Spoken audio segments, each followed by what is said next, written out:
A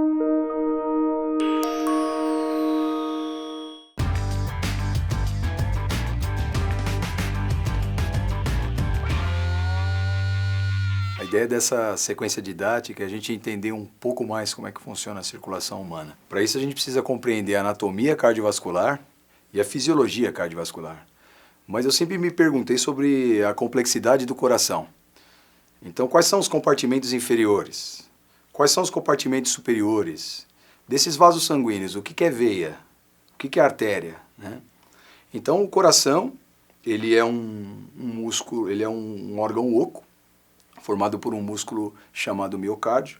Ele tem a dimensão de uma mão fechada, ele se localiza no centro do peito, apoiado por um músculo chamado diafragma, atrás de um osso chamado externo, e ele é levemente inclinado para a esquerda. Por isso que a gente sente os batimentos cardíacos mais fortes do lado esquerdo do nosso peito. Esse modelo ele é anatomicamente correto, praticamente em escala. Só que antes da gente trabalhar a compreensão dele, a gente vai dar uma olhada em um outro modelo. Um modelo que não é anatomicamente correto, mas didaticamente correto. Então, se a gente der uma olhada nesse modelo, a gente consegue perceber que o coração ele é formado por 4 câmaras.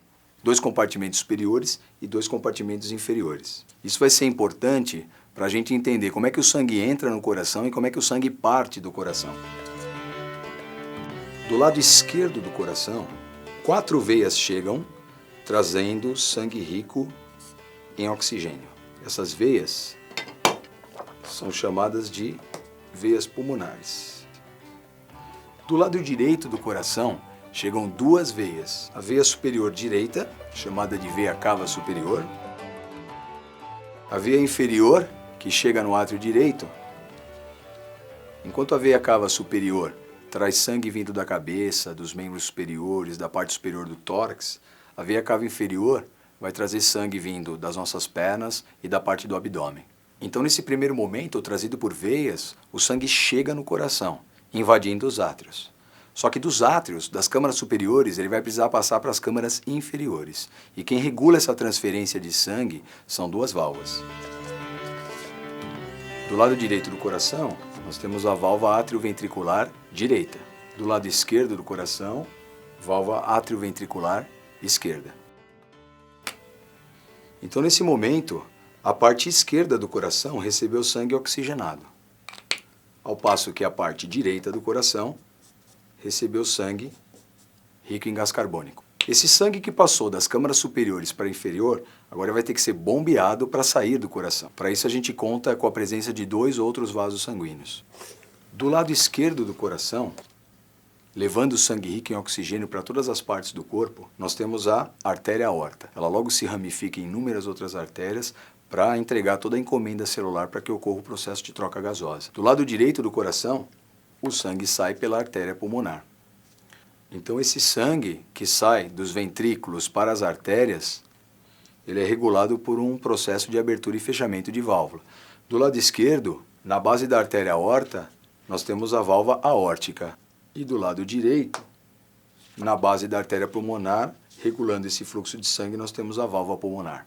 Então agora vamos tentar entender essas mesmas partes anatômicas em um modelo esquemático do coração bem próximo de como ele realmente é. Quando o coração bombeia, o sangue que está do lado esquerdo, com a abertura da válvula aórtica, passa pela artéria aorta e segue para todas as partes do corpo. E o sangue que está do lado direito, coordenado pela abertura e fechamento da válvula pulmonar, parte pela artéria pulmonar, indo metade para cada pulmão. Mais ou menos nessa altura, um conjunto de células especiais, chamada marca-passo, vai cuidar do controle elétrico desse batimento cardíaco. Essas células mandam um estímulo para um novo conjunto de células, chamada nó atrioventricular. E esse conjunto de células propaga por fibras nervosas todo esse estímulo elétrico para o restante do coração. Isso vai fazer com que o coração trabalhe de forma rítmica. Tum-tum, tum-tum, tum-tum. Vamos olhar um modelo anatomicamente fidedigno e tentar reconhecer essas partes. Se eu retirar essa estrutura, eu me deparo com o átrio direito. O átrio direito recebe sangue pela veia cava superior e pela veia cava inferior. Um pouco mais posterior, eu tenho o átrio esquerdo, que vai receber sangue das 4 veias pulmonares. Então o sangue entra pelos átrios, graças à abertura e fechamento de válvulas, ele passa para as câmaras inferiores, o ventrículo direito e o ventrículo esquerdo. Quem separa o átrio direito do ventrículo direito é a válvula atrioventricular direita. Quem separa o átrio esquerdo do ventrículo esquerdo é a válvula atrioventricular esquerda. Quando o coração bombeia, o sangue que está do lado direito parte pela artéria pulmonar e o sangue que está do lado esquerdo parte pela artéria aorta, graças à abertura e fechamento de válvulas arteriais. Essa é a válvula pulmonar e essa é a válvula aórtica. Agora que a gente compreendeu a anatomia do coração, a gente está preparado para entender como é que ele trabalha, para que ocorram as trocas gasosas nos tecidos e nas células e as trocas gasosas no pulmão, assunto da nossa próxima aula.